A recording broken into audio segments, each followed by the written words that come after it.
আসসালামু আলাইকুম ওয়া রাহমাতুল্লাহি ওয়া বারাকাতুহু। আশা করি সকলে ভালো আছেন। আমিও আপনাদের নেক দোয়ায় ভালো আছি। আপনারা জেনে অত্যন্ত খুশি হবেন যে আমাদের আশিদ্রুন জামে মসজিদের মক্তবের ছাত্রছাত্রীরা 2025-এর ডিসেম্বর মাসে ফয়ে বর্ণভি সাবাহি মক্তব বোর্ডে পরীক্ষায় 25 জন ছাত্রছাত্রী অংশগ্রহণ করেন। আমাদের মার্কাজ ছিল জামিয়া ইসলামিয়া বালক বালিকা মাদ্রাসা।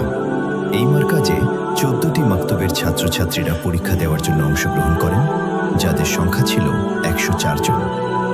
আমাদের মক্তবের 50 জন ছাত্রছাত্রীদের মধ্য থেকে বাছাই করে 25 জনকে আমরা পরীক্ষা দেওয়ার জন্য নিয়ে যাই। তাদের মধ্যে কোরআন শরীফ গ্রুপে ছিল 5 জন, আমপারা গ্রুপে ছিল 7 জন এবং কায়দা গ্রুপে ছিল 13 জন। আপনাদের দোয়া ও ভালোবাসায় 11টি মমতাজ আসে এবং 7 জন মেধা তালিকাযুক্ত হন। এই 7 জন পুরস্কার পান বোর্ডের পক্ষ থেকে, আর 3 জন বিশেষ পুরস্কার পান। টোটাল 10 জন পুরস্কার পেয়েছেন। আলহামদুলিল্লাহ, ছুম্মা আলহামদুলিল্লাহ, শুক্রিয়া মহান রব্বুল আলামিনের।